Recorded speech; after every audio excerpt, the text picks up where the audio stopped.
Kapadvanj એપીએમસીના chairman તથા vice ચેરમેનની ચૂંટણી બિનહરીફ થઈ છે। ચેરમેન તરીકે ધવલ પટેલ તથા વાઇસ ચેરમેન તરીકે જયંતિ પટેલની આગામી 2.5 વર્ષ માટે ચૂંટાયા છે।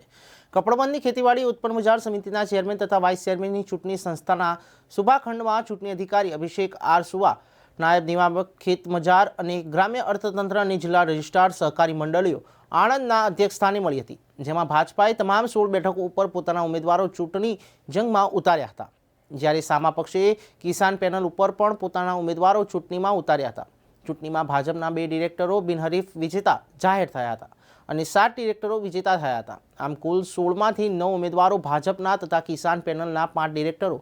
ભાજપને સમર્થન કરતા આજરોજ યોજાયેલ ચૂંટણીમાં કોઈપણ હરીફ ઉમેદવારી નહીં નોંધાવતા ભાજપના ધવલ નગીનભાઈ પટેલ તથા વાઇસ ચેરમેન તરીકે જયંતિભાઈ મગનભાઈ પટેલ બિનહરીફ વિજેતા જાહેર થયા હતા। વિજેતાઓને કપડવંજ ધારાસભ્ય રાજેશ ઝાલા, એપીએમસીના તત્કાલિક ચેરમેન નિલેશ પટેલ, ખેડા જિલ્લા સહકારી સંઘના ચેરમેન જયેશ પટેલ, ખેડા જિલ્લા ભાજપ પ્રમુખ અજય બ્રહ્મભટ્ટ, એપીએમસી ડિરેક્ટર અને અનંત પટેલ સહિત ડિરેક્ટરોએ શુભેચ્છા પાઠવી હતી। ભારતીય જનતા પાર્ટીના જિલ્લા પ્રમુખ ભાઈ શ્રી અજયભાઈ, અમારા સક્રિય ધારાસભ્ય રાજેશભાઈ તથા ભારતીય જનતા પાર્ટીના જોન મહામંત્રી અપૂર્વભાઈ તથા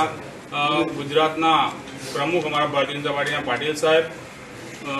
સર્વે ભારતીય જનતા પાર્ટીના સર્વે લોકોએ જે મારી પર આજે વિશ્વાસ મૂક્યો છે તે વિશ્વાસમાં હું ખરો ઉતરીશ। આવનારા દિવસોમાં ખેડૂતલક્ષી વેપારીઓને લાભ થાય અને છેવાડાના ખેડૂત સુધી સરકારની યોજનાઓ પહોંચાડવા માટે અમે એક ટીમ થઈને આયોજન કરીશું। કપડવંજ એપીએમસીની ચેરમેન અને વાઇસ ચેરમેનનું ઇલેક્શન હતું, એની અંદર અમારા જિલ્લા સંગઠનના પ્રમુખભાઈ શ્રી અજયભાઈ અને અમારા ઝોન પ્રભારી શ્રી અપૂર્વભાઈ અને જિલ્લા સહકાર સેલના સંયોજક શ્રી જયેશભાઈ, સહસંયોજક શ્રી જયરામભાઈ અને એક ભારતીય જનતા પાર્ટીની ટીમ દ્વારા આજે જે આ ઇલેક્શન યોજાઈ એની અંદર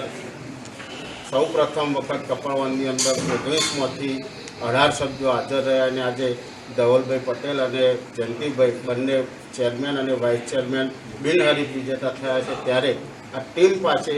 વિસ્તારના પ્રતિનિધિ તરીકે એવી અપેક્ષા રાખું કે આવનારા સમયમાં